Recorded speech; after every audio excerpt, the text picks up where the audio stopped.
Okay, thank you. Good morning. Welcome to the meeting of the Development Committee of North Norfolk District Council on the 22nd of June 2023. I'm Councillor Paul Heinrich. I'll be chairing this meeting this morning. For anyone who hasn't attended one of these meetings before, the officers who provide and present our reports and offer technical advice sit either side of me at the top table. In front of me in the central area sit the members of the committee who will be making decisions on the items on the agenda. You introduce yourself, please. Good morning. My name is Jeff Lyon. I'm a development manager. Good morning. I'm Alice Walker. I'm planning officer. Good morning, members. I'm Lauren Gregory, Democratic Services Officer. Good morning. I'm Russell Stock. I'm the development management team leader. Good morning, I'm Jo Ferner. I'm the council's solicitor and deputy monitoring officer. Thank you. I'd like to welcome members of the public in attendance and those who are viewing this meeting remotely. Members of the public who have registered to speak, I will call you to the front when it's your turn. Before we go to formal business, the usual housekeeping. We're not expecting a fire alarm today or a drill. So if the alarm does sound, then it is for real. And I'd ask you to leave via the marked exits and assemble in the car park or by the flag pool. Do not use the lift, of course. Officers will guide you in that case. Mobile phones, could you please turn them to silent or off? Andrew? Thank you. If we're still going at 11, then we'll take a short break, tea, coffee and comfort. And just a reminder to members of the public, if we're still around at 11 and we're taking a break, not to speak to members of the committee. I hope that we will not need to have lunch. We'll make a decision on that about 12:15. And finally, the toilets are in the foyer where you came in. So, to the bulk of the agenda. Do we have apologies for absence? Yes, Chairman, thank you. We have apologies for absence from Councillor Peter Neverway. And if I may, for the following item, we have one substitute, Councillor Luke Patterson. Did you mention Councillor Varley? Apologies, yes, that was a late apologies, Chairman. Well, Yes, we've also received apologies from Councillor Adam Varley. There is no substitute for Councillor Varley. Okay, thank you. So we covered substitutes. So to the minutes of the meeting held on 25th of May. I take it you've all read it. I will go through it page by page just for any errors, omissions and corrections, please. Page 1, 2, 3, 4, 5 and 6. Are we therefore content to accept those as a true record?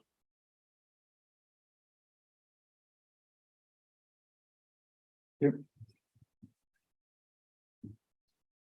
Items of urgent business. I have none, Lauren. None received. Thank you.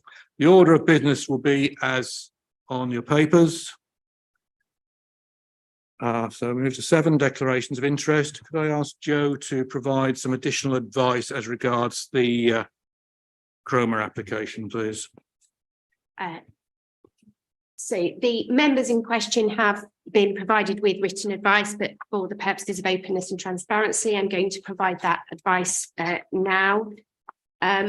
So a question has been raised as to whether certain members may be predetermined or subject to an apparent bias in respect of the North Lodge planning application. And this relates to members who attended the full council on the 27th of July 2022, when the North Lodge Park application was discussed, and it was discussed and a decision made as part of a levelling up bid for funding. Now, whilst the North Lodge Park scheme formed but a small part of one of 2 larger proposed sites for which the council was seeking funding, the following section of the officer's report to full council is particularly pertinent, as it forms the basis for the proposal that has been submitted and that you would is before you today.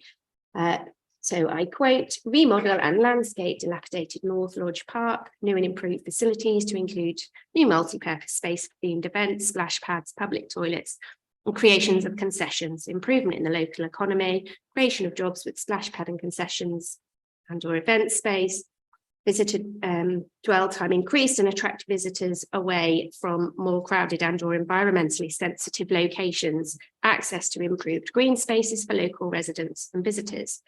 Now, I do appreciate that there was limited discussion at full council directly relating to the North Lodge Park scheme, and it did only form a small part of one of the two locations which the members in question were asked to consider as part of the levelling up bid.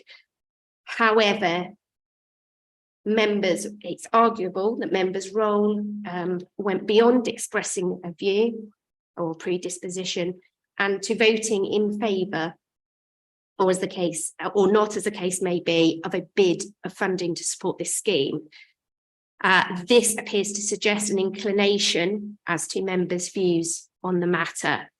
Add this to the fact that the land in question is council owned and the applicant is the Cromer Town Council.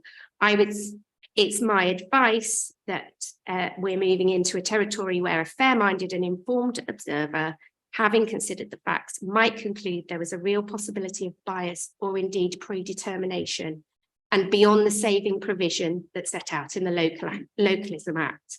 And that just sets out certain situations where a member is deemed not to have a closed mind. Whether it would be of sufficiency to stand up to judicial scrutiny remains to be seen, but it's certainly fair to say that in light of the outcome of the votes at full council, a member of the public might suppose that the application would equally be considered favourably at the Development Committee and by members who participated at full council. And the issue is further compounded by the fact that it involves a number of councillors, not simply one or two. In light of the above, I would ask members to consider whether you ought to participate and vote in the proposal at Development Committee. I would add that it is obviously a decision for each of you to make as to whether you believe you are predetermined or subject to apparent bias, but it is necessary that I bring this to your attention, and I would ask you give it your full consideration. Thank you. Following on from that, as I was at that full council meeting and voted on those, I shall declare that while I remain in the chair for this, I will abstain in the vote and advise that should there be a tied vote at the end of it, I will pass the chair to my vice chair, who will have that casting vote decision. Over to the rest of you. Shall I go, Mr. Chairman? Yep, thank you. So in relation to that item 8, because I was under cabinet as well at that time, I've received separate advice for that. I will abstain and stay out of the discussion. I think it's the safest position to protect the council. Can I also, whilst doing declarations, item 9, I am a member of the Camping and Caravanning Club, which is mentioned in that report. However, I don't think that in this case that will have any bearing on this. That's just to let you know that I'm a member. It is on my declarations, but just to reaffirm that. Thank you, Mr. Chairman. Thank you. Similarly, Mr. Chairman, I was a member of Cabinet. I was at the Development Committee as well. Therefore, I will be abstaining on this. Thank you. Victoria. This is with reference to item 10, which incline next to C, where I'm the chair, and I would say I was predisposed to this, but not predetermined. I haven't decided yet whether I'm going to vote, but I'm predisposed. Thank you. Andrew. I'm not sure if I was at that meeting in July now that Councillor Torres said I was in cabinet at the time and I voted on it. So I'm a little unsure as to what to do here.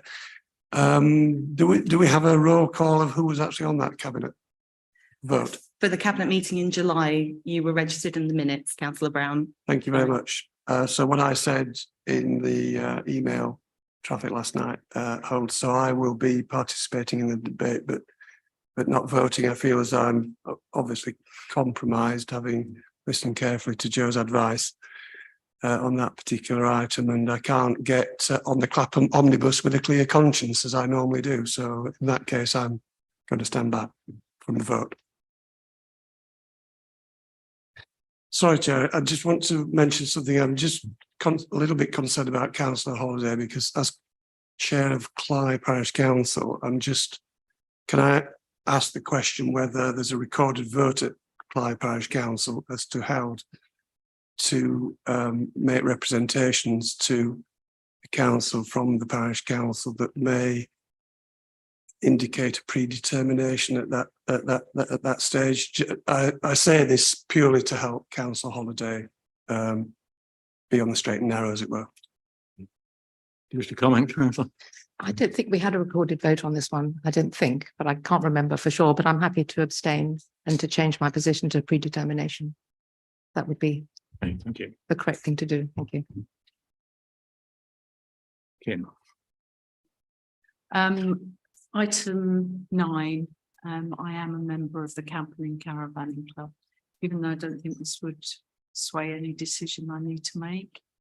But just want to declare that. Anybody else wish to declare? Okay, thank you. Yeah.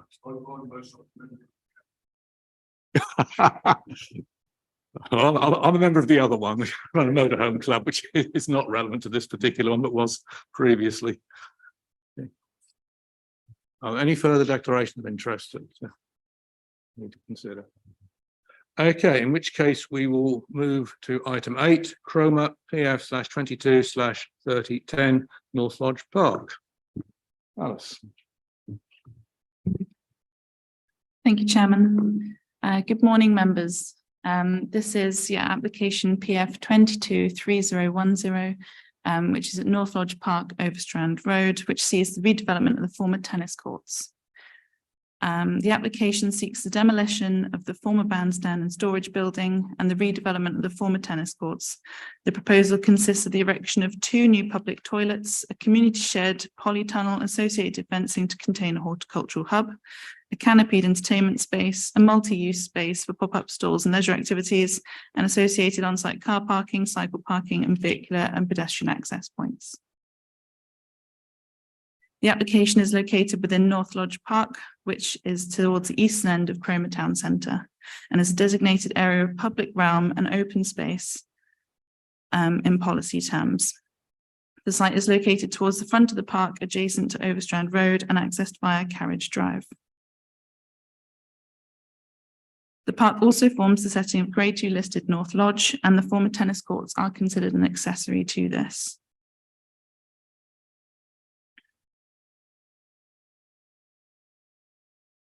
Site as existing is comprised of a 1950s brick-built bandstand and large concreted slab. Both have been unused for several years and have fallen into a state of disrepair, although the concrete remains level and in reasonable condition. Some photos of the site there as existing and the former bandstand. The proposed block plan shows the locations of the proposed structures. To the northwest of the site are proposed public toilets, which include changing places facilities and a WC public accessible WC. To the northeast of the site are the proposed curved walls and canopy, which form the entertainment space. Below this, we have the horticultural hub, which is a fenced area containing a polytunnel and community shed. Containers are proposed at the southwest corner, which will be clad in timber to match the shed and would provide food banks for the community. Vehicular access is from Carriage Drive along the western boundary of the site. There is vehicular access secured with a lockable gate, and further up the drive, there's pedestrian access. Space has been set aside on site for occasional parking, and cycle racks are also proposed. The next few slides are plans of the proposed structures in the park. This slide shows the proposed public toilets, which are circular and proposed to be clad in timber and zinc. They'll have a sedum roof, and the male and female toilets just differ in that they have a polycarbonate roof. The entertainment space is formed of 2 curved walls with a canopy above. They're brick walls, I believe. The horticultural hub is a polytunnel and a community shed, which is secured within an area of fencing in the site. This is the community shed. The community shed will have a sedum blanket on the roof as well, so that should assimilate fairly well into the proposed landscaping.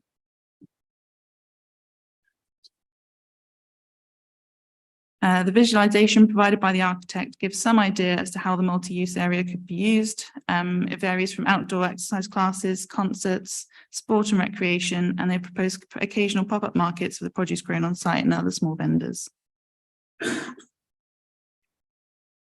These are the key issues for consideration on the scheme. In terms of design, the majority of the structures proposed are fairly temporary in nature and would have a low impact sitting above the existing hard standing.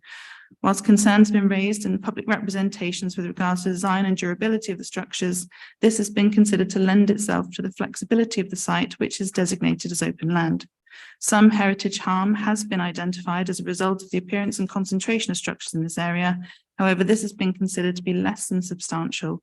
And when addressing the planning balance, the harm identified is considered to be outweighed by the public benefits accruing from the scheme, such as the provision of new public facilities and bringing the currently disused and dilapidated former tennis courts back into use. Highways concerns have also been raised due to vehicular access on site. Access is proposed for maintenance space, and space for seven parking spaces has been set aside for vendors at the proposed pop-up markets. We have worked proactively with the agent to reduce the number of vehicle movements on site. The frequency of the markets would be limited and a traffic management plan has been submitted to manage these movements. Therefore, we believe that approval of the scheme should be recommended subject to conditions. Thank you. Thank you. We now move to the Town and Parish Speaker, Councillor Spagnola. You can stay there, Emma. Good morning. My name is Emma Spagnola. I'm currently the Cromer Town Mayor and representing Cromer Town Council for this bid. As some of you will know, the hard standing has been largely unused for approximately 20 years and has become a blot on the east side of Cromer. From the onset, we were told that there would be no permanent structures on that space, hence us going forward with temporary structures. Our vision for the former tennis courts in North Lodge Park, a food cub for those who need help in this current situation, which, as has been mentioned, will be clad with the same wood as what the community shed will have. A polytunnel that will not only grow plants to improve the look of North Lodge Park, but also supply fresh fruit and veg to the food hub. A community shed that will give people a place to go and regular repair appliances. And it's not a men's shed, it is a community shed for both men and women. I've been told that strongly. Also craft classes and things like that can go ahead as well. Obviously to help fight loneliness and improve mental health for those who live on their own. And in turn, we'll maintain the other buildings on the site, which obviously cuts down costs for us. Thank goodness we have a time limit because I'm now going to start talking about toilets and you know how much I love these. So we've got the new toilets for the men and ladies and gents, as well as the accessible toilet and my changing places, which not only will make this part of the bid incredibly inclusive for everyone who can use it, it also makes the east end of Cromer and the East Beach more accessible for people who would like to go down there, obviously with the lift being just within walking distance of there. And as for the stage, this is something that I find very exciting to bring something to the town for younger people to perhaps come and busk, use their talents, advance their talents to be able to come and give shows or just making the area of the North Lodge Park just a little bit more friendly, I guess, in a way. So yes, I've mentioned the cohesion of the community shed. The other thing that we're very passionate about is biodiversity. I mean, a lot of the shrubs around that area at the moment are long gone and really need to be removed, but we're very passionate about getting that up and going again. We've got people already, including Friends of North Lodge Park, who want to get involved and make it about, you know, a place that we can start the men's shed, make nest boxes and bee boxes and things like that. So we're going to use them hopefully to be able to improve that area within North Lodge Park as well. I think that's pretty much everything that I need to say. It's been underused for too long and we want it to make a positive community space for the town of Cromer and beyond. And I just want people of Cromer to be proud of that place rather than complain about it constantly. Thank you very much. Thank you. We have one objecting speaker, Mr. Fuchs. You want to come to the front?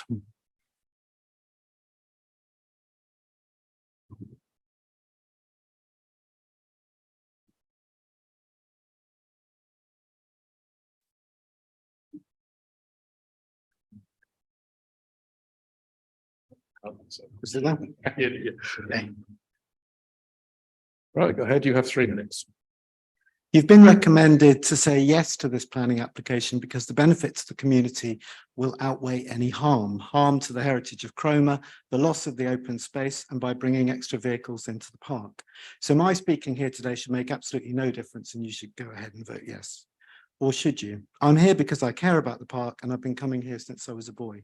This bit of it has fallen into such poor state, we're told doing anything will be an improvement. So you should vote yes. And you should agree to install a timber shed as long as a bus and 3 times wider, an agricultural sized plastic polytunnel and 2 large metal shipping containers.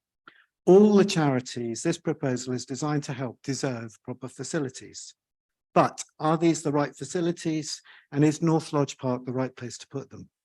In 2016, the people of Cromer were asked what they wanted from their park. There were 1,200 responses. They said they valued the green and tranquil open space, and they wanted it to stay that way. They wanted a community cafe and a children's play area. Today, there is a play area, and soon they'll have a new cafe. There was one thing they didn't want, vehicles. They said vehicles had no place in the park. So the council's challenge for the toilet pods, the shed, the polytunnel, and the shipping containers is to identify sufficient public good to outweigh the harm these unsightly additions will cause. Some of the planning experts' words are highlighted in the report to reassure us. For example, describing the toilet pods as having a stylish simplicity. But the same experts also raised some extremely valid reservations. The conservation officer expresses concern about the high concentration of structures and their appropriateness. They advise hedging is required to screen and soften the polytunnel and mask the rather industrial-looking fenced enclosure. And regarding the shed, they write, an element that definitely holds no appeal from a conservation and designer's perspective. Or the shipping containers, they say, fail to enhance the appearance and character of the park. The landscape officer expresses concern too. The toilet pods are bulky structures that dominate the whole area, and so there should be increased planting to soften their impact. Alarm bells then from the planning experts. 3 minutes isn't long enough to list them all. Highways objected to the extra vehicles. They were persuaded this would only happen twice a month and withdrew their objection. The latest traffic plan of yesterday says it might be more vehicles. True, it seems unlikely the food banks will be restocked by pedestrians. So why are all these unsightly structures being located in our park? And why is it okay to just try and hide them behind bushes and hedges? And why was planning permission refused for a shipping container on Sheringham Promenade, but it's okay for 2 in North Lodge Park? I say you say no to this.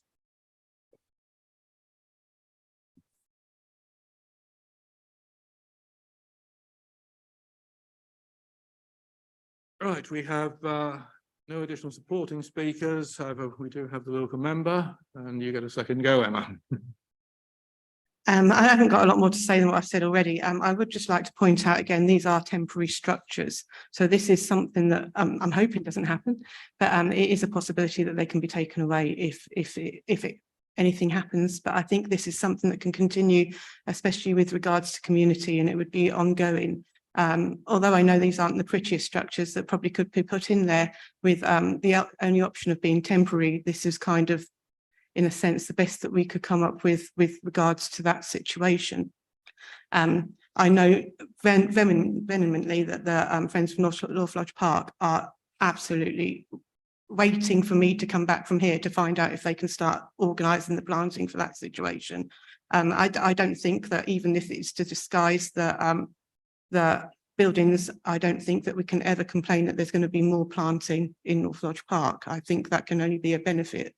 And I think that's pretty much it. I don't think there's anything else I can add. Thank you very much. Okay, thank you. Members, who wishes to start?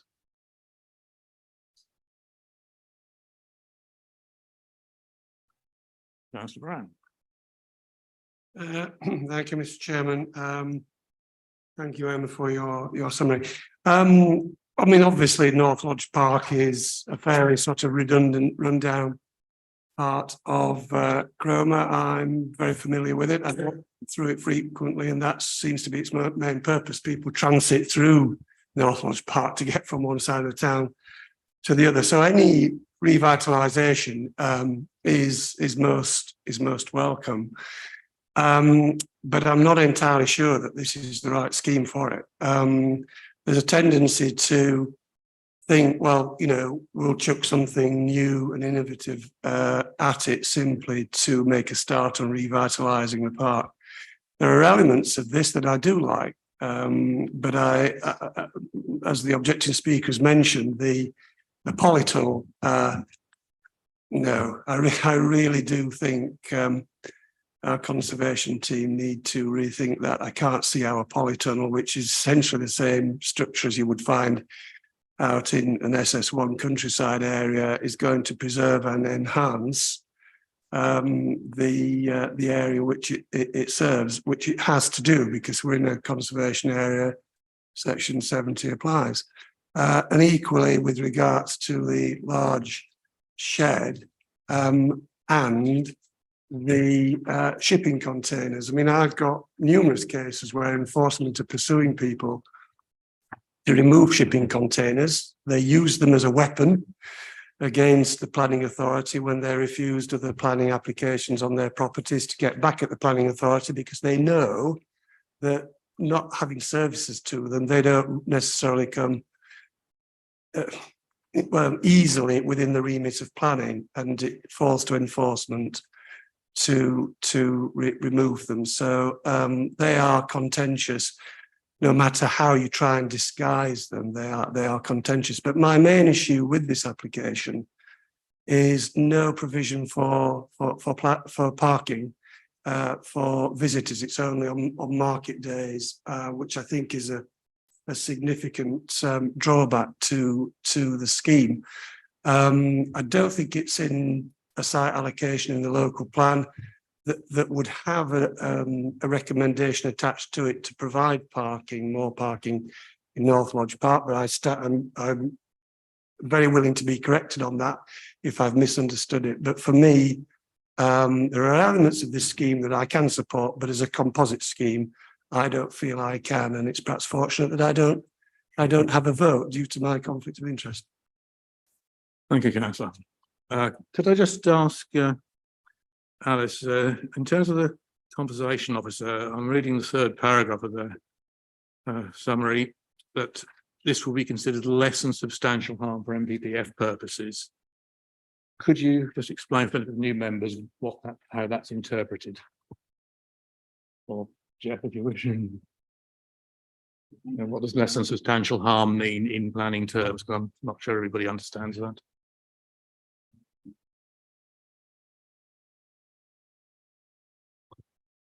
Okay. So the NPPF introduced this concept of, in heritage terms, of assessing harm. So there's what you call substantial harm, which you kind of equate to pretty much total loss of a heritage significance. And then there's less than substantial harm. Now, there's been it's not an easy thing to differentiate sometimes between where the boundary lies between substantial and less than substantial. But in this case, I think what the conservation officer is saying is there will be harm from these structures in North Lodge Park, but they're not, as it said, they are potentially reversible. We're not talking about physically affecting the listed buildings on the sites, and the character and appearance of the conservation area will be harmed, but it's on the less than substantial scale. So when you have that sort of situation where it's a less than substantial harm, you're then looking at what are the public benefits. So are there public benefits attributable to this scheme that could outweigh those less than substantial harms that the conservation officer has highlighted in their report? So you're making that balanced judgment. You're acknowledging there's harm, and you're looking for what are the public benefits and do they outweigh the harm? And if they don't outweigh the harm, then the advice should be that you should refuse planning permission. Now, in this instance, we're suggesting that there are public benefits and they do outweigh the harms that are acknowledged to that character and appearance of the conservation area and the setting of listed buildings. But as I say, it's a planning judgment that you have to make as decision makers. Thank you. Victoria was first. Luke. Thanks very much. I'm concerned about the community views that they wanted a cafe and a playground and they're not getting what they wanted. Obviously that's set against the Friends of North Lodge Park who are very keen on this. That's one concern I have. The other concern is the amount of hard landscaping and the fact that hard landscaping seems to be just being rolled on from what we have at the moment. My temptation would be to dig those tennis courts up and have some lovely grass, and rather than just reuse them. There's much too much hard standing around, and what people want in towns, isn't it? Is some more nice green spaces to look at and walk on. So I think those two things really disturb me, actually. Thank you very much. Okay. Luke. Thank you, Chairman. It seems like a really noble scheme and a really positive idea, and I'm on board with that. But the structures proposed don't seem appropriate for Victorian seaside town. It's my approach when I come into Cromer. Is what I will see. Is the first thing I'll see. Well, I'll see this hard landscaping, this fence, a shed, and a polytunnel, and it doesn't feel quite appropriate. Thank you. Kim. Yeah, I definitely agree that it's an area that needs to be improved. I mean, I knew this area many years ago, but I am not sure this is the right setup. Vehicles, even though they would be kept to a minimum, I think it would have to be a no vehicle zone completely. Shipping containers, I know they're a cheap method, but I think they're not in keeping. Visually, they're not very good for people. Location, it's a little bit out on the limb, and I would prefer to see, as Victoria said, more of an open green space, and also not to be too concentrating on children. We have a majority of older generation people that they can't get down to the beach easily. This could be made into a more of a place to relax, and have it landscaped and have a better place for the older people to go to as well. So I don't think that it's really suitable. Thank you. Alice, could you just bring the site location up again, because I know it's only part of the park that's involved in the old tennis courts. See its relationship with the rest of the park.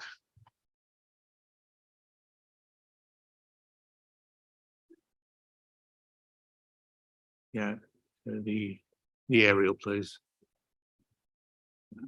Yeah, I think it's just useful to remind ourselves of the context of the site in relation to the wider North Lodge Park.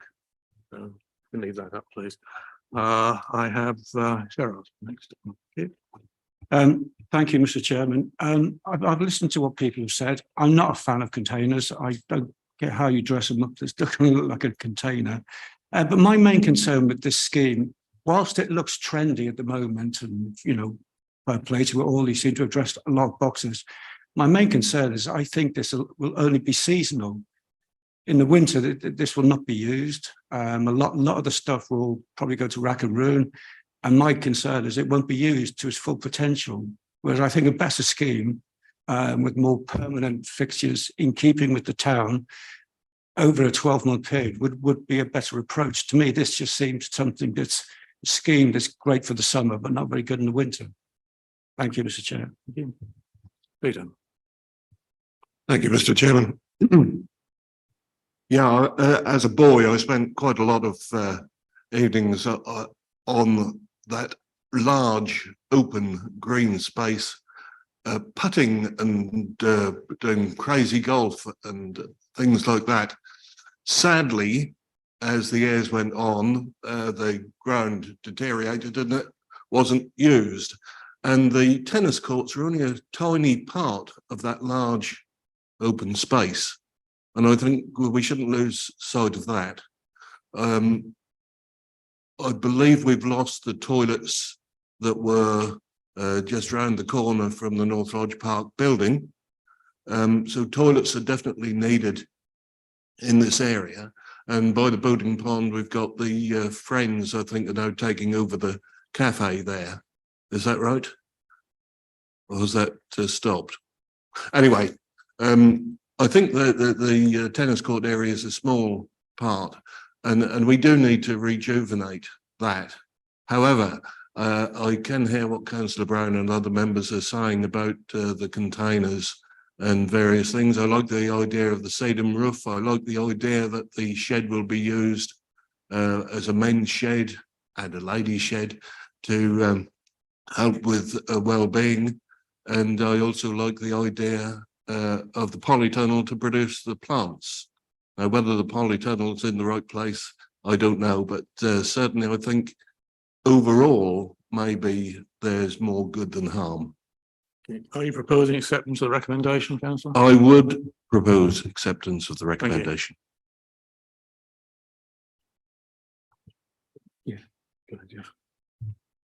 Just wanted to make sure members are aware that there's been discussion about containers, and those containers are, as I understand, are proposed to be clad in timber. So we're not talking about a sort of a metal container. They will be clad in timber, so it will have a different appearance to a container. But just want to make sure members are clear of that in making their decisions. Thank you. Anybody else wish to speak?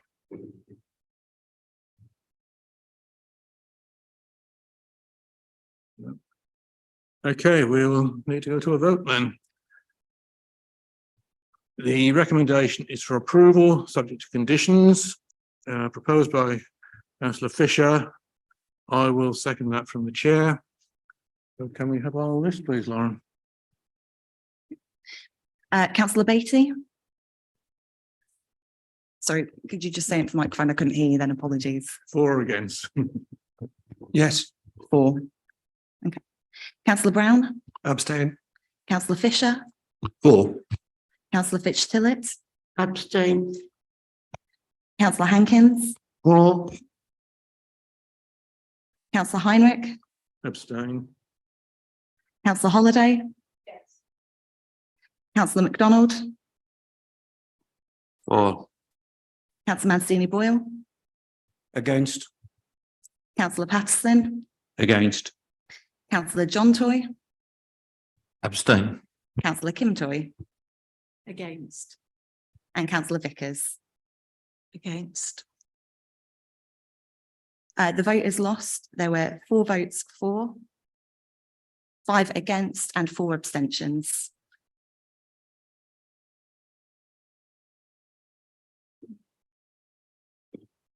Okay, so we're going to go to a vote. Okay, I'm advised that we now need to formally go for a vote to refuse the application, but I will need some planning grounds on which to do so. Jeff would advise, please. I'm afraid I can't take anything from the public. This is a decision.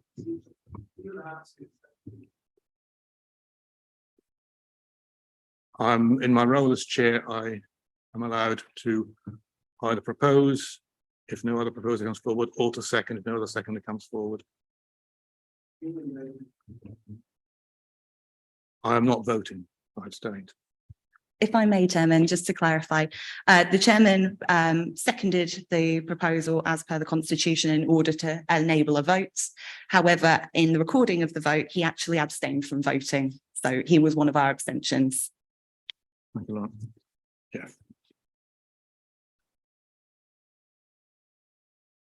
In terms of reasons for refusal, I'm kind of sensing that members felt that the benefits of the scheme did not outweigh the harm to heritage assets. And that's in essence a planning judgment call, that you feel that you've identified the harm, that there is harm, but you don't consider the public benefits outweigh that harm in making that planning balance. And that's why, so it's in essence an impact on heritage assets is the main reason for refusal. Happy to if members want to expand on that any further, but I'm sensing that's kind of where it's going in terms of the reasons for refusal. Andrew. That is certainly my reason, Mr. Chairman, if it assists. I'm quite happy for that to go on the record as the reason for not supporting it. Thank you. Is it all right if Andrew proposes some conclusion, or is this?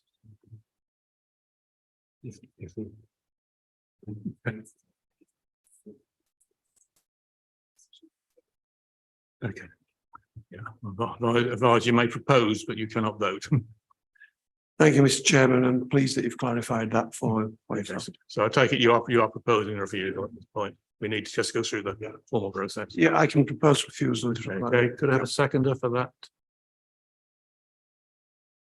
And you can. Councillor Toy seconding. And the vote again, please, Lauren. So just to confirm, this is a proposal to refuse the officer's recommendation and to refuse the application. Correct. Okay. Councillor Beatty, Abstain. Councillor Brown, Councillor Fisher, Against. Councillor Fitch-Tillett, Abstain. Councillor Hankins, Abstain. Councillor Heinrich, Abstain. Councillor Holiday, Councillor MacDonald, Abstain. Councillor Mazzini Boyle, Four. Councillor Patterson, Or Councillor John Toy, Abstain. Councillor Kim Toy, Against. and Councillor Vickers. Abstain.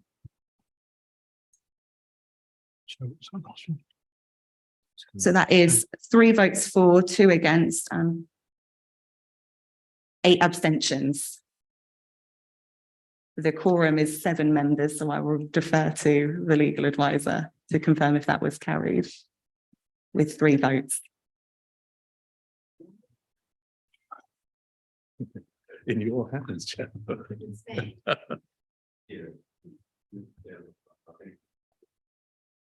Yeah, I should have said 4 instead of. 4, oh, okay. Okay. You said 4 instead, apologies. So that is 4 votes for, 1 against, and still the abstentions. Yes, still 8 abstentions of the 13 members present. Okay, we'll just adjourn for 5 minutes to allow legal advice to be checked on this. We need a quorum of 8, so we needed 8 people to vote for or against. So we need to clarify exactly as to whether what we have just done is within the law.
Thank you. Okay, as you appreciate as members will appreciate, we're in a slightly awkward position here regarding the numbers voting, in that the vote that's just taken place doesn't quite meet the quorate requirements, given the number of additional abstentions. Could I ask Joe to explain the position from the legal point of view and where we go from here? So the effect of not having sufficient members, quorum members in making that decision is that the decision isn't carried, the decision, and if we were to carry that decision, it would be unlawful. So we're left in quite a difficult position in so far as that motion for refusal cannot be considered, or it cannot go forward.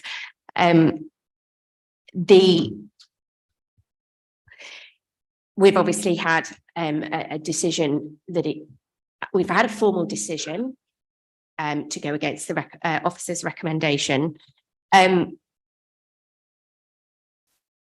So we're left kind of in no man's land presently. Jeff is going to address you on the possibility of deferring the matter, as we can't have, there can't be, the decision that you just made doesn't carry. So Jeff is going to address you on that particular issue, but that will require a vote to defer the matter. If there are insufficient members, so that we have a quorum decision on that, we may have to park the matter so we can go and seek some more detailed legal advice as to actually how that impacts on the decision going forward. Sorry. Angie. Obviously I have to abstain as being a previous member of the cabinet, but as I abstain, am I able to vote on a deferment? Question I was going to ask myself. The same position, of course. Oh. Nothing like being put on the spot. I can this morning. You're not making a decision for the matter to proceed or not to proceed. So I think, yes, it would be okay. I think so. You're not making, it is simply for a deferment. So those that have abstained, I think it would be okay to vote for. Because I'm not voting for or against. Absolutely, yes. Okay, thank you. We'll be voting on a deferral. Councillor Tory. Yeah, can I just clarify? So we're only, echo there, we're only referring on the deferring the second part. Yes. I take it that The first part carried because we were for it. It's only on the second part Yes. to decide basically the reasons why we're rejecting it. Yes. Okay, thank you. Right, we're into unusual territory. I don't think I've experienced this situation where we've had a vote to go against officer recommendation, but then that motion to refuse wasn't cause in going forward. So it's into unusual territory. I suppose now that we've exhausted those opportunities, the only way forward really is to consider an alternative proposition of deferral so that the applicant can go away. Obviously, the applicant's heard what's been said in committee today and whether there's any options that the applicant can put forward to address any of the concerns that have been raised by committee and bring it back to a future committee for further consideration. Hopefully we'll be caught at that point to make a decision, but I think that's really the only avenues left to us is to defer and go away and think about what can we do to make the application more acceptable in planning terms, and bring it back for further consideration. Councillor Brown. Councillor Brown. It may help the committee if I suggest that assuming that deferral is agreed today on a vote, that when we bring it back, that those members who were had to declare an interest, such as yourself, Chair, and myself, may consider arranging a substitute member at the next meeting so that we get, we are more quorate. It's just a pragmatic suggestion. Good Thank idea. you. Sounds like an excellent idea. We need to have the dates in advance and a bit of arranging, but should be feasible.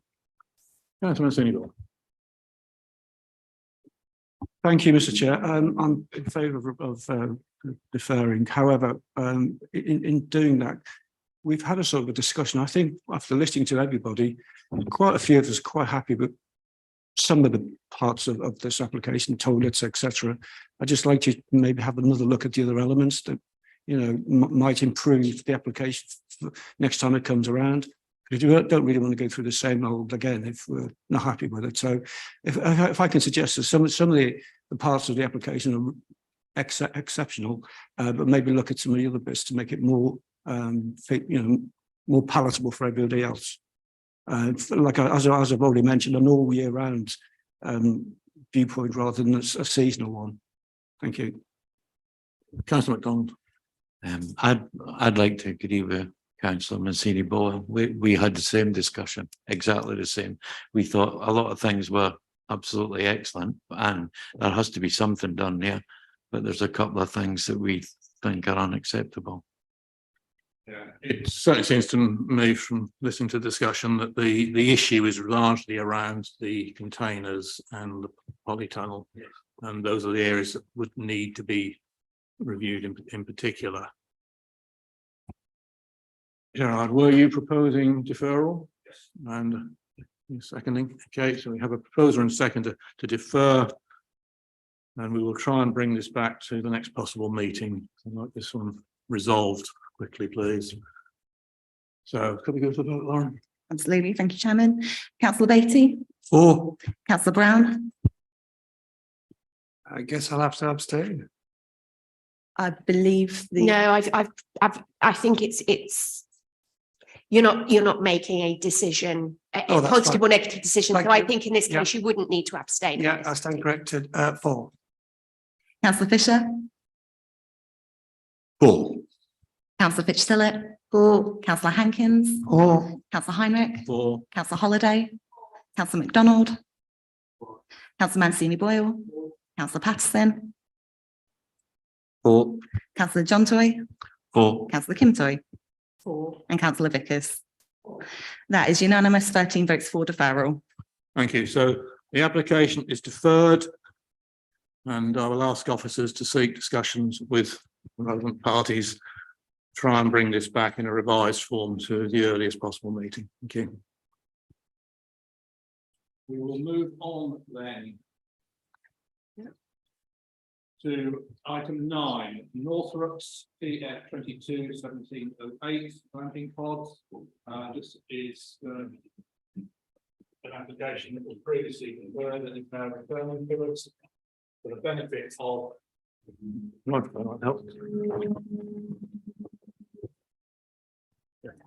Apologies, I'll start again. We move to item 9, Northrop's PF 22-1708 glamping pods, Shrublands Farm camping site. As I say, this was deferred at a previous meeting and has now come back to us with some modifications. We will go through the full presentation in this case, especially for the benefit of new members. Yes. Thank you, Chair. Yep, this is application PF 22-1708 Shrublands Farm camping site, which is located on Craft Lane in North Wraps. It's for the siting of 2 glamping pods for holiday use and a permissive footpath, which has also been added since it was deferred. The 2 glamping pods are currently in use. They are located unlawfully on land at Hungry Hill without planning permission, and the application proposes to relocate these to an area of land which is used as a certified camping and caravanning site off Craft Lane to the south of the village. So the slide shows the existing pod location on Hungry Hill, and the camping pods are shown there. This is a wider site location which shows the location on Hungry Hill and the proposed location to the south there. The application site is located within an area of countryside and Norfolk Coast AONB in policy terms. The site is located off Craft Lane and is currently used for certified camping and caravanning site. Members should note that certified sites differ from permitted development in that the certification allows the applicants to use the land all year round for up to 10 tents and 5 motorhomes at any one time. Individuals then have to move on within 28 days. Since the application first came to committee, as some will remember, applicants are proposing a permissive footpath which runs along Craft Lane under land owned by the applicant into the southern end of North Reps. The footpath doesn't cover the whole route, so pedestrian access is still required via Craft Lane. The proposed site plan shows the 2 glamping pods would be arranged informally towards the rear of the site, with each pod providing self-contained holiday accommodation. Car parking would be provided at the front of each pod, along with an area of decking with indicative details provided. Access to glamping pods would be via the existing forked access off Craft Lane. The next few slides should give you an idea of what the pods look like and the site area itself. So these are the proposed pods. And this is the indicative visualization of what the pods would look like in the site. And this is the current access.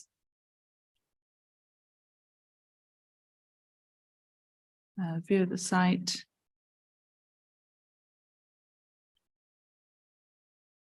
This is a field that's to the northwest of the site.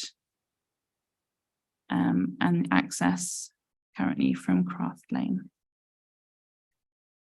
So in terms of the key issues, as the site is currently run under a certificate of exemption, the glamping pods do not qualify for this exemption and are required to be assessed against planning policy. Given its certified status, officers concluded that the land at Shrublands Farm cannot be treated as an existing site and that the scheme should be assessed as a new camping site under policy EC10.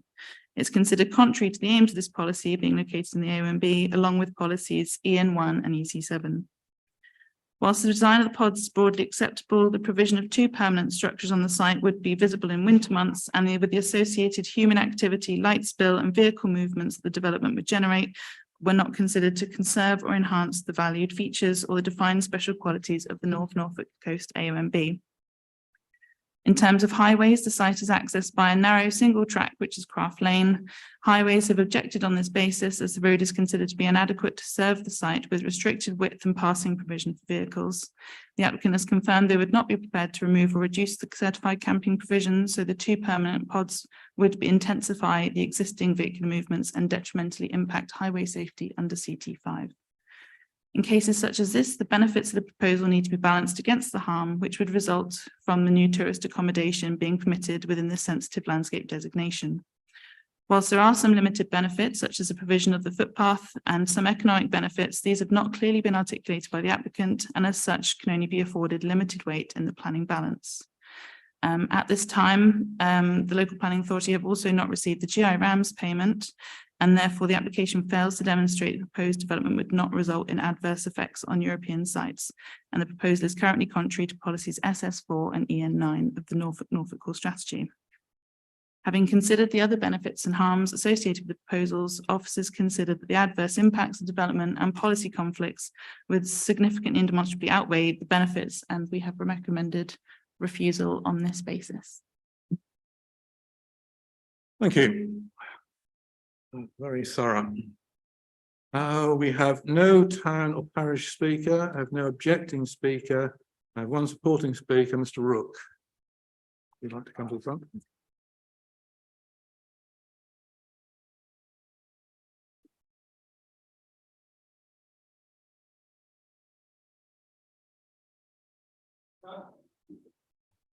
Morning, committee. Thank you for the opportunity to speak.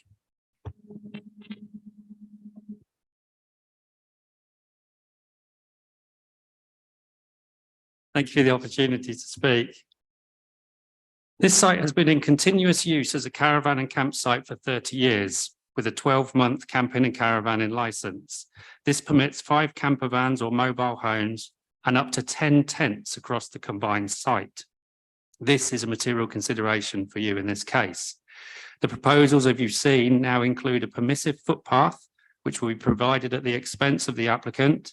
This will allow campers and residents a safe route into and from the village to improve highway safety and to access village facilities and amenities. The site is a secluded glade. You've seen from the photographs, it's surrounded by rising land with mature trees to the north and a woodland to the east and the south. The pods will be set back from the road behind new native hedgerows, which will be planted. Although the site is within an AONB, The proposals do not cause significant harm to it due to the significant screening around the site, the reduced site topography, and the design of the pods, which further shield them from views into the site.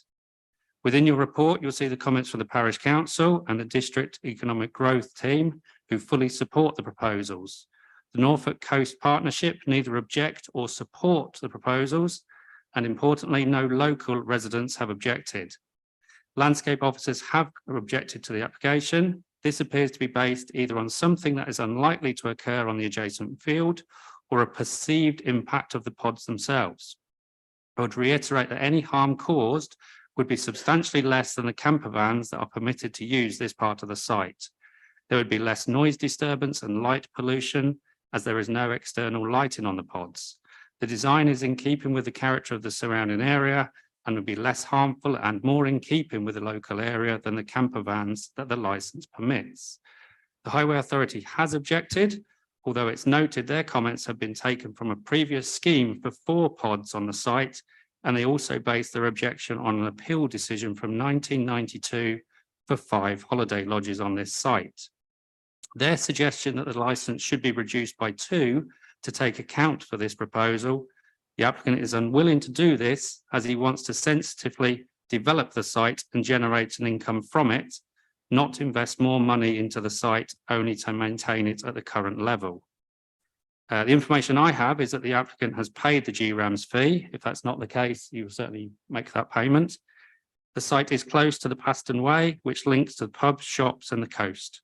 It's important to note that although the AONB is a beautiful landscape, it's managed by farmers and landowners and comes with many costs in terms of maintenance.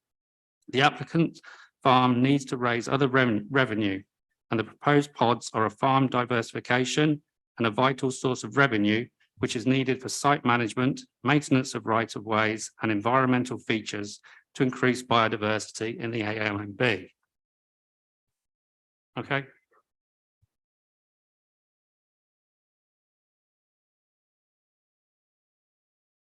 Yeah, thank you, Mr. Chairman. I'd like to thank officers for agreeing to defer this application in order to establish the missing information. Very grateful for that. Now, I want to refer to a couple of our policies in our current local plan. SS2, development in the countryside. In areas designated as countryside, development will be limited to that which requires a rural location and is for one or more of the following. And one or more of the following is recreation and tourism. Going on from there, EN1, we've heard about the Norfolk Coast Area AONB, and I have to say I'm no longer vice chairman of the partnership.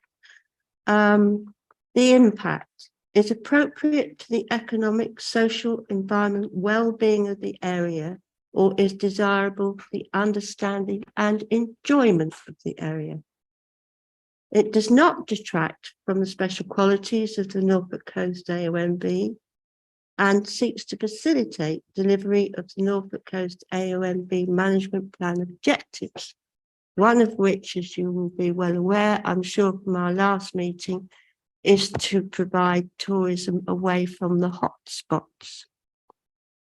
With your permission, Mr. Chairman, I have a late email which is supporting this, and it says, "Dear sirs, we are writing to give our full support to Mr. Youngman's planning application to site 2 glamping pods at his campsite on Craft Lane in Northrips. We run the Foundry Arms Public House in Northrips, which relies heavily on the tourist trade. Mr. Youngman's campsite provides invaluable business for us, which helps us to sustain employing 14 local people. His plans to site 2 glamping pods will only improve the number of visitors to our pub and indeed other local businesses. These glamping pods blend very well into the countryside, and we are presuming that they are no different from the ones that are clearly visible from the road at Forest Park Camping and Caravan site in Northrips. Kind regards, Jason Bumphrey and Sarah Jeans, publicans of the Foundry Arms Northrips." I want to go back with a little bit of history. You pointed out that these pods were up the top of the hill and were there without any planning permission. They actually replaced a very large commercial greenhouse. Now, had this been a householder application to remove a large greenhouse and replace it with a shed, then I don't think there'd be any problem. I just leave you to think about that. As we've heard, the AONB neither support or object. Now highways, and I must admit that picture of the road did look a little bit difficult. But you have to bear in mind, which as is in my previous report, this is a bus route. And actually the gateway into the site has been widened. So there's a perfectly good swing round. And there are plastering places along North Reps, on Craft Lane in North Reps, for those that know them. Now, it's very good news that he's going to provide a footpath to the rest of the village services. The parish council supports. There are no objections from residents. The only one is highways. There is a 28-day residency permit. I think there was a little confusion at the last meeting that probably that they could be there all year, but we've clarified that. And going on with something that hasn't come up, there's absolutely no effect on nutrient neutrality, even though it is fairly close to the where the River Mun rises, because there's cesspit drainage. Other than that, I don't think I've got anything to add other than I fully support my local businesses. I'm very pleased that the previous speaker raised the need for support farming industry. This is not a huge farm. This is about a 300-acre family farm. So they desperately need the support. And I just hope you will support it. Thank you, Councillor. Luke. Thank you, Chairman. I also noted there was no public objections and the parish council fully supported it. I see on the application, the applicant has made use of the government's Future Farming Resilient Fund, and this report identifies a few key points about this long-standing family farm of about 280 acres. I mean, it looks like they've been there 90 years. And to secure their future post-basic payment scheme payments, they need to look at ways to raise more funds and diversify. I mean, the report identifies that post-BPS, the farm will make a loss of circa 7,000. So I feel we should support these local families who spend their money locally, rather than signalling that they should sell up and we end up with absent landowners, such as pensions fund. There's a foreign pension fund just bought some land on the side of Elsham recently. They won't spend any money locally. So I think we should support farm diversification. I think the proposal sort of is in keeping with the area. It's also slightly off the coast, away from the hotspots. And let's not forget tourism is 22.2% of our jobs. And while you're on holiday, you generally spend about 1.6 times what you would normally at home, again, boosting local businesses. I think over the last 14 months, we've seen how fragile our supply chains are for farming inputs, making it very hard to budget, and at times farming swings from making money with weather and inputs being good and then losing money when it's not. And this gives some stability to the farm business. So it looks suited to the area. It looks quite well screened, or it looks very well screened, and the addition of the footpath for public access. So I feel this should be supported. Thank you, Councillor Toy. Thank you, Mr. Chairman. Yeah, thank you to Councillor Fitz-Tillett for picking out the items that I think this is about balance. It's about being sensible and being pragmatic. For example, you know, MPPF para 176, which I've got here somewhere, but and the wording about that. And it's about the scale and the context and how it fits in.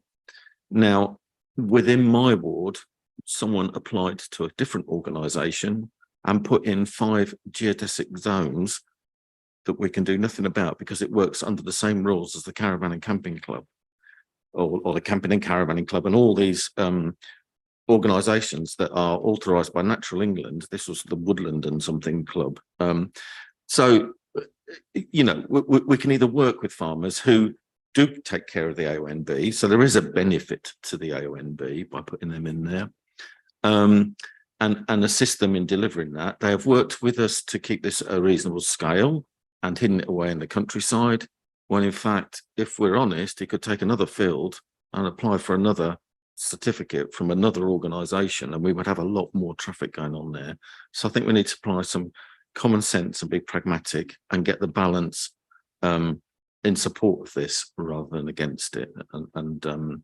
Yeah, living in the countryside and listening to Councillor Patterson about farmers and the things they need to do, it's essential that we do this to protect the countryside, not to damage it. And I think this works well in trying to work with us to deliver that. Thank you, Mr. Chairman.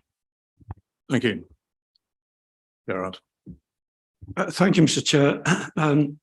I completely agree with Councillor Patterson. The fact that this application has reduced from 4 to 2 shows me that they're committed to work with the planning our planning authority, and the fact that they've addressed the nutrient neutrality, which is always a pain, and light pollution. I think this is commendable, and I'm happy to propose. The recommendation is for refusal, councillor, so we need to go Or for refusal. Yeah. So are you proposing refusal? Sure. Right. Yeah, we haven't got that far yet. If you're mind us to go the other way, we've got to deal with the recommendation in front of us. I think Victoria was next and then Liv. Thank you very much, Chair. I totally agree with what Councillor Patterson has said, and I have every sympathy for farmers, but I have a huge sympathy for the AONB, and having been around since 1959, I just see the degradation that's happened as a result of tourism, and I think we should be moving away from dependency on tourism, and our economy should be focused on other more high value industries, such as can be fitted into the countryside. So I would concur with the landscape's good view on this. Thank you. Are you happy to propose recommendation? Thank you. Yeah. Councillor Vickers. Yeah, I fully support what Councillor Toy and Councillor Patterson have said, but my question is that a technical one, because of the confusion before and the confusion with Councillor Mancini Boyle just a few minutes ago. When it comes to the vote, can we be absolutely clear for new members what it is we're voting for and against? Thank you. Thank you, Mr. Chairman. Thank you, Alice, for a really good report and for your extensive narrative on the reasons for refusal on pages 37 and 38. Is it possible to put up the slide showing the mock-up of the actual pods? Have we got that? Because I think I may have missed that actually when. So I was looking at my agenda, please. Is it next one? Next one up. There we are. Right. Okay. First of all, this is a retrospective application. We usually, as a standard remark, say that we always are concerned about applications that are retrospective. It's in the AONB, the clues in the title, natural beauty. So clearly this is a challenge to natural beauty with this structure, hence the landscaping team and their advice that the economic benefits of this scheme are not, outweighed by considerations of national and local planning policy. And as people know, I'm a bit of a guardian of planning policy. So the bar is set quite high if you want to challenge planning policy, particularly in the AONB.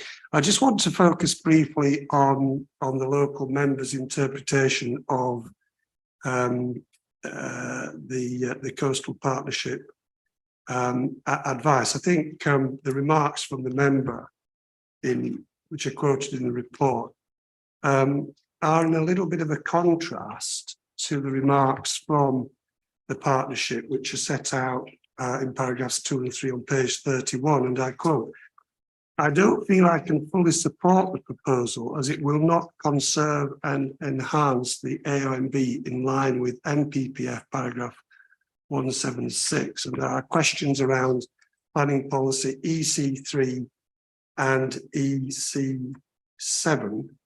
And then it goes on to say that there's a significant impact on the AONB. However, in terms of local plan policy, there is a direct conflict, and highways have also objected. We need to bear in mind that a permissive path isn't a public footpath. A permissive path can disappear. We've witnessed this in the Glavel Valley in a number of locations. So that's not a given. The inspector at the previous appeal was extremely forensic in his analysis of the highway's access to the site, and particularly critical. And one thing that hasn't been mentioned is that although you might provide a permissive footpath, it doesn't give you passing places along that roadway for increased traffic, and no doubt other applications on site will follow for further glamping units once this is allowed, if indeed that is the decision of this committee. So that is a concern to me. So on balance, I'm afraid I will be accepting the officer's recommendation. I note from the report that the evidence to support the economic benefit was not offered, whether it was requested and not given, or whether it was just not requested, I don't know. I would imagine our diligent planning officers would have requested it. And the GRAM's payment aspect is neither here nor there. I understand it may have been paid now.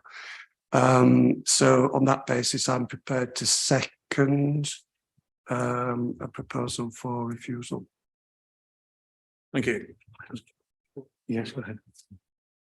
Just wanted to provide a point of clarity. There was mention of this being a retrospective application. Those pods aren't actually in place on the site at the moment. They're in a different location that was shown on the map at Hungary Hill. So it's not strictly a retrospective application on this site. Then I apologise, Chair, and I withdraw those remarks from my comments and apologise to the applicant.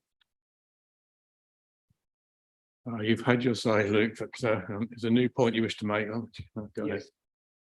Thank you, Chairman. Well, can the permissive path not be tied to the planning? So it is a condition, so it cannot disappear or be taken away.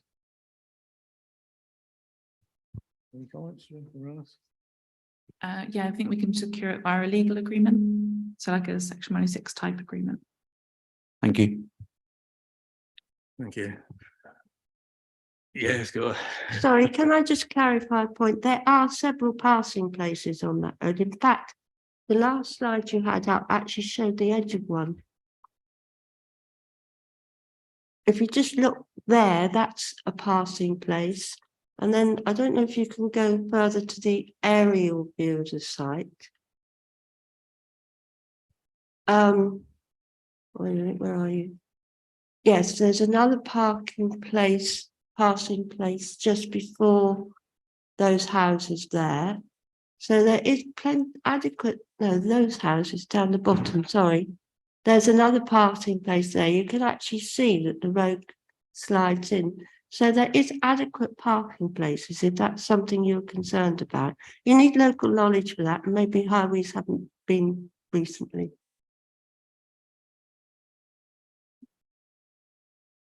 Go ahead. The photo is taken from the access. So I think the passing place forms that visibility display. Yeah. Okay, thank you. My natural inclination, given my family background, is always to support farming, but we are deciding this on planning policy ground. So we have to be clear. The decision must be based on policy, not on gut feeling. It's a reminder to new members. Does anybody else wish to speak? Kim. Sorry, I'm just using this as a practice ground, so I do apologise. But I see this quite simply. It is in AONB area. It is in effect a new build. And as for access along the Craft Lane, I live in the countryside and I've seen the effect of continuous passing places that get bigger and bigger and bigger. And it's not just about where you're putting something, a pod or a caravan park. It's about the wildlife and the trees and shrubs that are at the side of the road as well. And we all know there are some people that cannot use a passing place. They cannot back up. So that's where we end up with the road getting wider and wider. So I see this quite simply, and I will be refusing it and taking the officer's advice. Thank you. Okay, thank you. Does anybody else wish to speak? Yeah, do you have anything to add? I mean, with cases like this, I mean, we've had the planning training where we've talked about sort of your starting point is your development plan policy. So your officer report sets out those policies that we think are relevant to determining this application. And we feel this is a departure from those policies. Now, as a user, as a committee can make a different decision to what we're recommending, but it's a matter of looking at what are the material considerations that outweigh those policy conflicts. And as long as you are clear and you can articulate those material considerations, then you will be justified in making a decision contrary to officer recommendation. But we, as officers, we're struggling to see those benefits, those material considerations that outweigh those policy conflicts. We've asked for some supporting information to help us with the farm diversification point, and we haven't had that. So we've been trying to be helpful and try to get the information that will help the applicant make that case, but we haven't had that. And in the absence of that, it's hard to put a finger on exactly what we're saying are the material considerations that outweigh that. So that's why we've put the recommendation before you, and so I'll leave it in your hands as committee to make that decision. Thank you. This is another new point, Luke. You need to move to the vote. Can you clarify for me whether farmers diversifying is supported within policy or not? Yes, we have policies on that support diversification, but a lot of that requires evidence and information to back up the case. So it's not as a case of making a claim that monies from a scheme will go into help support a farming enterprise. We have to have some kind of evidence to say, yes, this is the income that will come in from this, and this will make a significant contribution to that running of the enterprise. So yeah, so we have to have evidence, otherwise we're making a decision in the dark without any basis for making that decision. One more point though, Luke. And the government funded report, Farming Resilience Fund, you don't think covered that off? I think the issue is that it just didn't specify the income from the campsite and how that fed into it. Okay, thank you. We will now move to the vote. The recommendation is for refusal for the reasons listed in your papers. Proposed by Councillor Holliday, seconded by Councillor Brown. Can we go to the vote, please? Thank you, Chairman. Councillor Beattie, Abstain on this occasion. Councillor Brown, Or Councillor Fisher, Or Councillor Fitch-Phillips,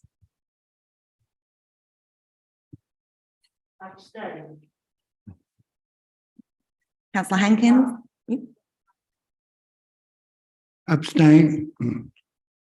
Councillor Heinrich, For. Councillor Holliday, Councillor MacDonald, For. Councillor Mancini Boyle, Against.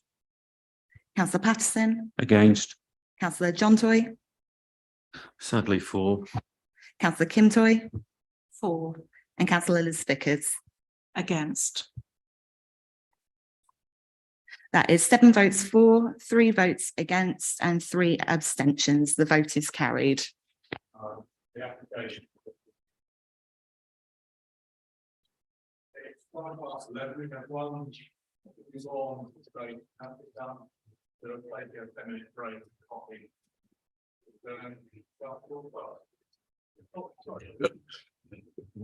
Yeah, as I was attempting to say then, we've got another application and there is other things to deal with. We'll take a roughly 10-minute break now for coffee and return a little bit after 12 past, no later than 20 past, shall we say? Thank you.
Okay, are we live online?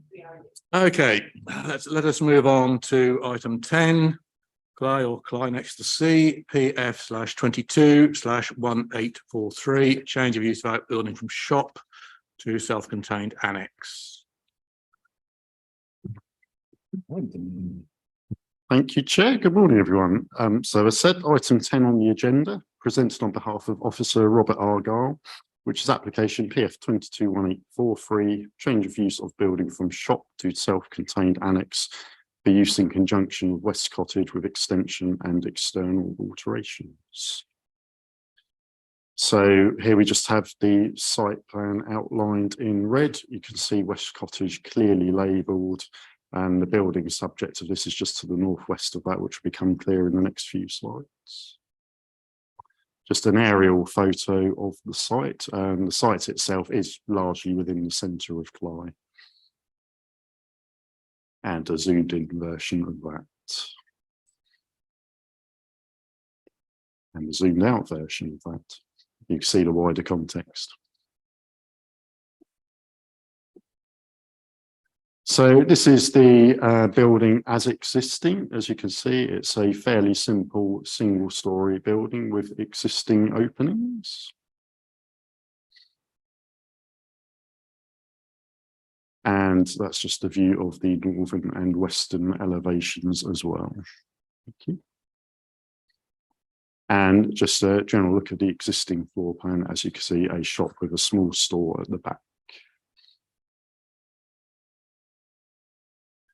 So just runs through some existing photos of the building. Again, as you can see, a fairly simple single-storey building. There is what you would call a track or alley going down the side of the outbuilding, and that's also forms access to the existing West Cottage and also forms a public right-of-way as well. This is just a view again of the existing shop. That's just the end gable with some French doors. And a view of the external amenity area which serves the building and the existing cottage with space available for parking. And then the next 2 or 3 photos, these just panned round again to the side. This is the back of West Cottage and panning round down to the side of the cottage. And then the last photo should then be the front of the existing West Cottage. And again, the front. So this is the proposed site plan. So as you can see, there's the outbuilding that is proposed to be converted. It will be as ancillary accommodation to West Cottage with a small extension on the back of it. When we move on to the floor plans, you'll see the clear proposed use for that. And this is just a sectional view of the outbuilding annex as proposed. You can see that it also includes a mezzanine floor, which has been included to serve as a flood refuge. We'll come on to that later on in the main body of the presentation. And then these are the proposed elevational plans. This is the addition on the northern side, which is a fairly small flat roofed addition to the building. So this is the proposed floor plan. So as you can see, it is a 1-bedroomed annex with kitchenette and lounge en suite. And the additional extension also serves to provide a small gym, studio and WC, but the whole unit is just an ancillary annex to the main West Cottage. And here again is the proposed site plan. You see the extension on the back and the general overall layout of the site with plenty of garden area still remaining and the 2 more formalised parking spaces to serve the property. So the key issues for this application are listed there. The main one that we will come on to is flood risk. So in terms of matters pertaining to principle, design, amenity and parking, there are no overriding concerns. There's a slight concern with the addition of the rear extension, which does incorporate the gym and studio, which is a little uncomfortable in terms of overall size. However, given its position and design, this is considered to be broadly acceptable with no detrimental wider impact. This being the case, the only main issue for consideration is that of flood risk, policy EN10 of the core strategy, along with paragraph 167 of the NPPF. So the site lies within flood zones 2 and 3. The proposal is not listed as a permitted type of development under policy EN10, as the proposal includes extension and alterations to the building, which constitutes operational development, in addition to its change of use to a more vulnerable use from a less vulnerable use, i.e. going from a shop to residential, thereby raising to a higher risk category. Accordingly, as submitted on this aspect alone, the proposed development would be contrary to policy EN10. Notwithstanding this, a balanced approach can be taken to such conversions given the overall scale and size of potential works. It's also worth noting that some development may need to occur to ensure the feasibility of a scheme or to overcome other material planning considerations. By way of an update to members, upon further discussion of the proposals with the applicant since the publishing of this report, it has been agreed that the sequential and exceptions test in relation to flood risk would not apply to this development proposal, as it would consist of a change of use to an existing building. So accordingly, the only other remaining factor is the consideration of the degree of risk from flooding for future occupants of the building. It's recognised that the proposed ground floor levels are 4.2 metres above ordnance datum, which is under the expected flood levels of 5.84 metres for a flood event in a 1 in 200 annual event probability. So accordingly, the ground floor will flood during the identified flood event. This takes into account both climate change levels and the overtopping of current flood defences. The proposal is supported by a flood risk assessment, and this has been designed to address flood risks, and amendments have been made following discussions with the Environment Agency and the Emergency Planner. The latest amended plans have included, as shown earlier, the provision of a mezzanine floor in order to provide a first floor refuge, along with an escape window to access the flat roof and the proposed extension. This refuge would only be just above the predicted flood level. And it's also recognised that the applicant and agent have gone to some length to address the concerns raised and have worked with ourselves as planners. However, in the event of a flood, it has been determined that the only potential egress is through the roof light from the proposed refuge onto the roof of the property. There is no further means of escape from that roof without entering flood waters. This would expose the occupants to extreme weather and present the possibility of having to be rescued by emergency services personnel. Following further consultation with the Environment Agency and the Emergency Planner, their objections remain in place, with the risk of flooding still present for the lifetime of the development. The Environment Agency considered that their objection could only be lifted if the local planning authority is satisfied that the proposed flood mitigation measures are acceptable. These measures, in addition to the refuge, include signing up to the Environment Agency's Flood Warnings Direct scheme, a personal flood plan, and the occupiers of the annex having keys to the main house with access to the first floor of that house, which has a higher refuge. However, the council's emergency planner considers that with no safe route of escape above the estimated flood level, a matter which the submitted flood risk assessment cannot demonstrate, which is against EA advice, there is likely to be a need to enter floodwater to escape, and the requirement to potentially be rescued by emergency services, which in the emergency planner's view leaves an unacceptable risk for the occupants, and as such, the measures proposed are not considered to be acceptable. Any benefits of the proposed development, which include the reuse of an existing redundant building, are considered relatively limited and do not outweigh the flood risk issues identified. To conclude, in line with the update regarding the latest discussion of the applicant, the refusal reason is updated accordingly, summarised as being contrary to policy EN10 of the adopted core strategy, in moving from a less vulnerable to a more vulnerable use, and with the residual unacceptable risk for future occupiers of flooding. Thank you. Thank you. Very thorough report. I have one very speaker, Mr. Allen. Let's come to the front, please.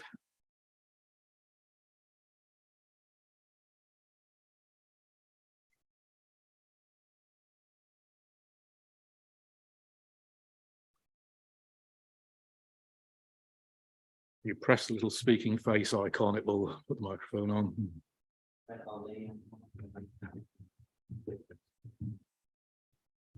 Oh, quite simple. You have 3 minutes. Good morning, ladies and gentlemen, Mr. Chair. From Richard Allen from Clyde Parish Council. And the council are in support of this application, and I will read the reasons why we think so.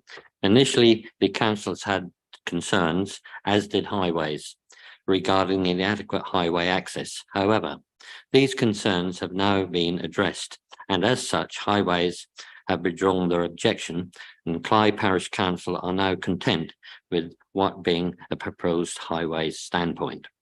Whilst councillors note the concerns on flooding, councillors feel that the Environment Agency and North Norfolk District Council are technically correct, but ignore local knowledge. And I'm afraid you are bound down by planning policies, but sometimes you have to have a thing above that. Our town is technically knowledge. This area flooded last on the street in 1953. Since then, flood defences have been installed on the existing enclosure banks and defences enhanced. First of all, was a concrete wall put around the village up to 53. Then the other banks were increased to do it, which has meant that the flooding has not occurred since then. The area did not flood during the storm surge of 2013, which we all know about, which we understand the water level was as high as in 1953, which demonstrates the resilience of these flood defences. The flood warning systems, as you all know now, they give sufficient warning for residents to evacuate to higher refuge in plenty of time. In fact, it's probably sometimes 24, if not 48 hours before. And we have a flood warden policy. This property, the property is proposed to be an auxiliary accommodation to West Cottage, which provides such refuge at its first floor level. Councillors are satisfied the flood risk is not likely to be a concern for those proposed development and therefore support this application. I mean, I find it, but you say, must be difficult. You're probably guided by the Environment Agency with a blanket proposals all over the sort of along the coastline, but each village has its own quirks and things which they don't take in consideration. And I'm now trying to sort of put into you some local knowledge, having lived there and been around Clyde all my life. I think that concludes what I have to say. So we are, they say the council are in support of this application. Thank you very much. Thank you. Thank you. I have no objecting speaker. I have one supporting speaker, Sophie Rousseau.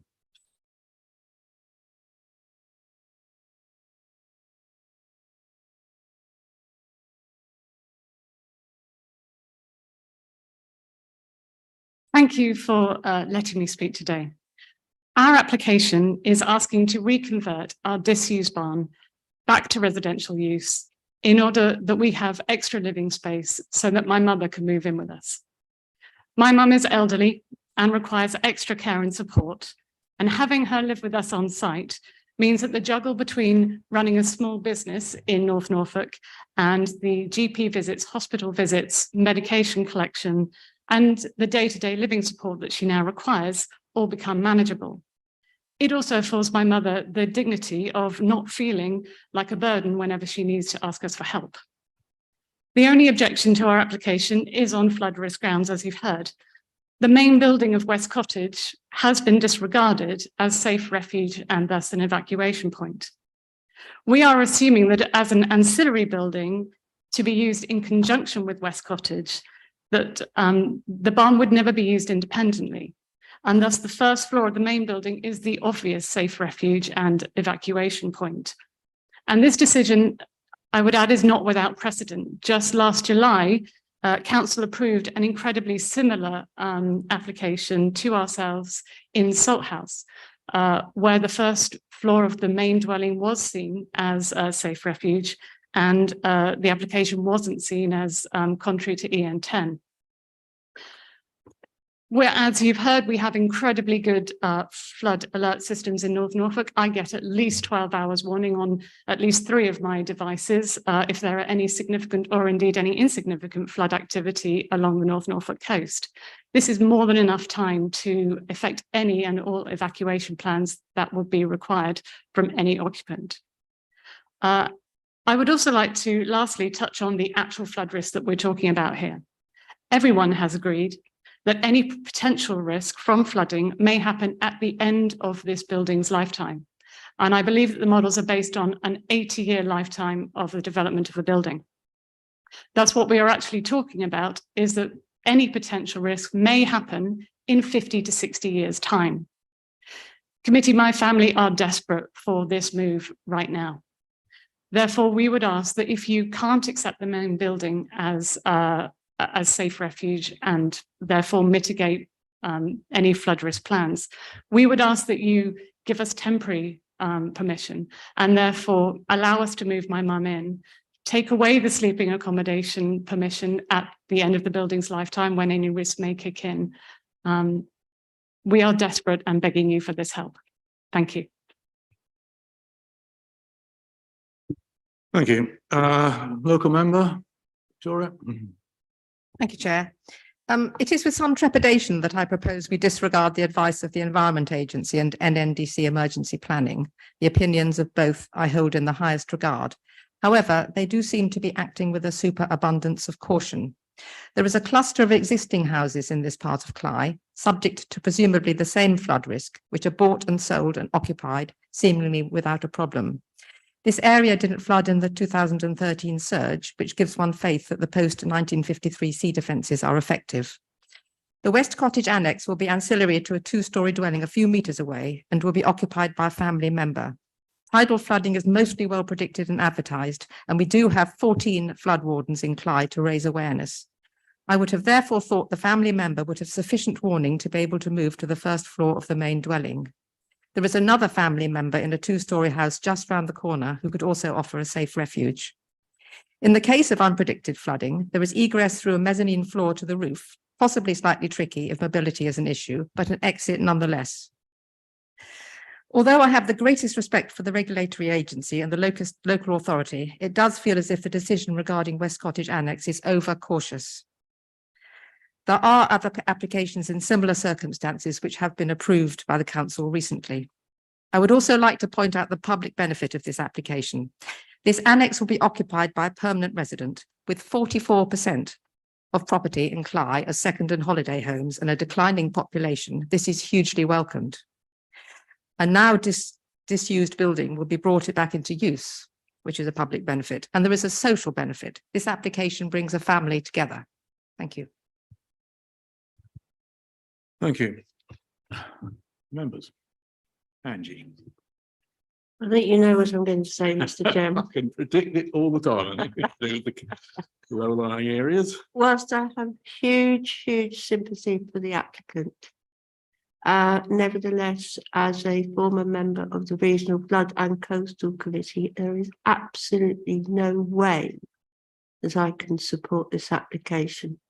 And I'm more than happy to actually propose it is refused.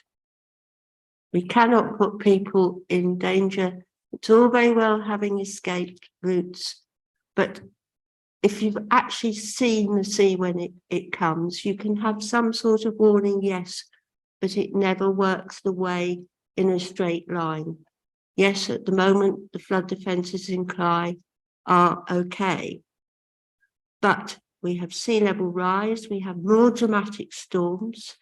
So I really cannot put people at risk. And even if there is a refuge, how many helicopters are we going to have to bring in to get these people out? It cannot happen. I'm sorry, Mr. Chairman. Thank you. John. Thank you, Mr. Chairman. Like Councillor Fitch-Tillett, I have every sympathy with the family. I am concerned. Family is not a planning reason, and we know that.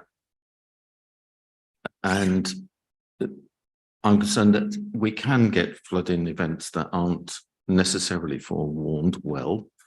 And of course, the sea defences may be working at the moment, as Councillor Fitch said, it says they could fail. And we're talking about obviously an elderly person who needs assistance, and to move them will be difficult. I'm also concerned, I was trying to understand the C3 use, which suggests it's a separate building, or it says in association with. So what happens when we get 5, 10, 20 years down the line? We then have this property. What's its use going to be then? Is it then going to become a holiday let where we've got people who aren't connected into the system? So unfortunately, I would have to go with the officer's recommendation on this occasion. So I'm happy to second. And you're happy to second? Yes, thank you. Thank you. Please. Thank you, Chairman. I mean, I just wanted a point of clarification. I'm hugely sympathetic towards the applicants and minded to support the application. I just wanted to know, and Councillor Toy has covered it a little bit, whether further down the line, when the property's sold on, this mitigation of the annex only being occupied by a relative of the family would remain with the property. Yeah, so we would impose a planning condition if it was approved to say that it would only be occupied as ancillary to the cottage. So if it wants to be used as a separate residential dwelling or a separate holiday let, then that would require further planning permission. Thank you for that clarification. Anybody else? Surprise me. Oh, Andrew, creeping in at the last minute. Sorry for the late indication. Yes, I'll chip in with a little bit on this one. This is a really difficult application, and it is correct to say that personal circumstances aren't really something which are front and centre in the planning process, sadly. And you know, I have great sympathy with the applicant. We've all either, you know, been in similar circumstances with parental care ourselves, our generation, or we know people that are, and that is a serious consideration in people's lifestyles and circumstances. But I'd be minded to support the application and refuse to accept the recommendation from the officer if we were talking about renovating this annex within the same vulnerability classification. But the fact remains that the Environment Agency, who are sometimes questionable in their advice, have had long enough, since 1953, the last incident, to get their advice right for once. And we have to take into account their concerns. I don't know if the officer has a view on the similar application at Salthouse, whether that can be distinguished in any way, because I mean, I do get a sense of frustration from the applicant that having had something related and similar in Salthouse approved by this planning authority, and we're now looking here today to refuse this one, it must be challenging for them. So could any detail be offered on the previous application? Yeah, so well, the full details of that one obviously aren't in front of us, but yes, I can understand the degree of frustration that there may have been a decision taken on another application that perhaps didn't fully consider the flood risk issues to the degree that it should have been. But the consideration on this one, it has been given obviously full and correct proper scrutiny in terms of flood risk issues, and that's the right thing to do in this circumstance. I think, Chair, like a national government, the first duty is the security of our residents. It's no different for the planning authority. So with a really heavy heart, probably going to support the recommendation from the officer. In terms of precedents, I do recall an application for farm building with accommodation a little bit further along from this site, and that was refused on grounds of flooding. If there is no further debate, we have the recommendation to refuse, proposed by Councillor Fitch-Tillett and seconded by Councillor John Toy. Can we go to the vote, please? Thank you, Chairman. Councillor Beatty, Unfortunately, with a heavy heart, for. Councillor Brown, Likewise, with a heavy heart, for. Councillor Fisher, Yes, sadly for. Councillor Fitch-Tillett, for. Councillor Hankins, For. Councillor Heinrich, Well, I have every sympathy with the applicant. We must stick with policy, so for. Councillor Holiday, Councillor MacDonald, For. Councillor Mancini Boyle, For. Councillor Patterson, For. Councillor John Toy, For. Councillor Kim Toy, For. and Councillor Vickers. Against, I think that the Environment Agency has taken a fits all approach. So that is 11 votes for the officer's recommendation, 1 against and 1 abstention.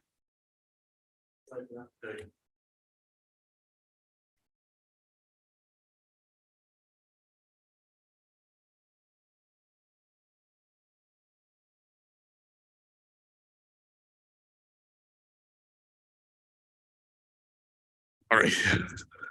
This feedback, I keep turning it off because of feedback, but yeah, item 11, development management performance update. I suggest we can keep the next few bits fairly brief, given the advancing time.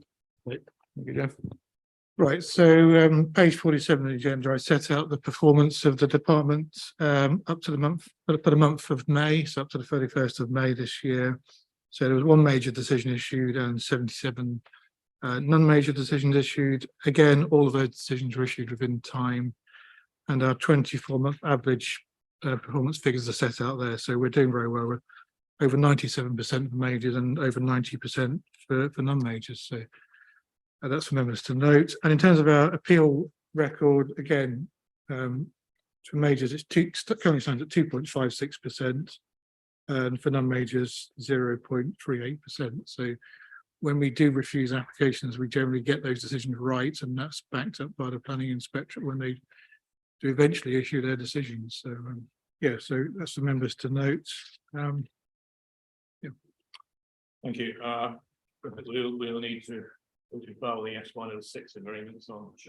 Chair, just briefly, just to say as portfolio holder, thank you to our planning officers.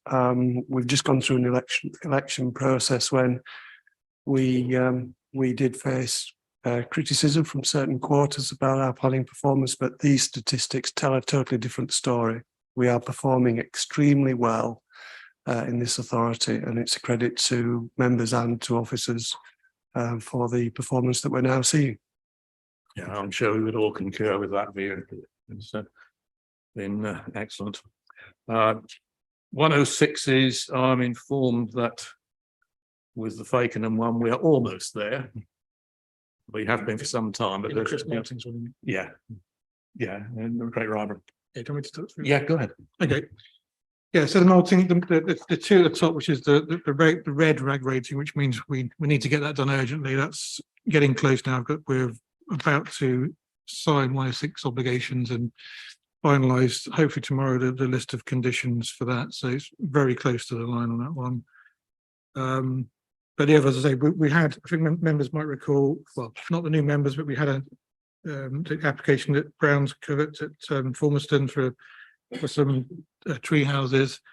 That is taking a lot longer than we'd hoped. We were promised that we'd have a quick turnaround of a 106 obligation from the applicant, and that hasn't quite materialised. So that's probably going to move to a red rating for next time. Yeah, happy to take any questions on the list if anyone has any. Any questions? No. In which case we move to section item 12, appeals. Okay. Again, I'm happy to take any questions that members have on appeals. Since this agenda was published, we have had one further decision from the planning inspector. So on page 53, On the written representations, we've had a decision for Sheringham, which is PF 220443. That has gone against the grain, so actually that was allowed, that appeal, so the inspector has allowed that, which relates to a potting shed and a greenhouse. So not a hugely significant development, but still it's one that the inspectors agreed with the appellant's position. Could I just ask Jeff how a potting shed and a greenhouse require planning permission? It's very strange. It's the way the planning system works. There are certain things that just fall outside the scope of being permitted development. So if that's the case, then they need a planning application. So I think sometimes things like this, it falls into the amount of area that's been covered out of the total amount of land. There's more than just a shed going up in a garden. It's it's just something I did out of interest look at one day, and yeah, it's actually quite surprising. But interestingly, you can build brick sheds as well, which provided they were within permitted development. If you've got the land, so it's really a lot more complex than it appears on the face of it. I'm sure it is. It just strikes one as strange that what you normally think of ancillary to a garden, it's temporary, just requires permission. But yes, there are some strange quirks. See the appeals decisions we've had, wasn't we know about the Arcady. And so far, all dismissed. Yes, go ahead. I've mentioned this before on page 54. Wells Next to Sea enforcement notice 210061 still shows up on here, although the caravan, the pizza van that this is subject to has now moved 100 yards down the road and is subject to another enforcement notice. I wonder if it could be updated. I don't think I really have a great deal to add other than it's on our radar in terms of the planning service, and yeah, we're pursuing the action that we need to take. It's probably not something that we're going to invite as a planning application. I believe it's something we're going to go straight to taking enforcement action against. I'm sure that Kevin and his team can update you as it's your local ward area in terms of any further progress on that. Chair, I understand there's a planned meeting with the applicants agent team on Arcady. Just wondered if the Do you want to comment? development manager would like to I haven't comment. been made aware of it. I know there's a meeting. I haven't been involved in that. I know our director for place and climate is involved in that discussion, but I've got nothing I can report back to the committee at this stage on those discussions. Thank you. Good. Any further comments? Then, right, I don't know, do not need to exclude the press and public. There's no private business that I'm aware of. In which case, the meeting is closed at 11:55.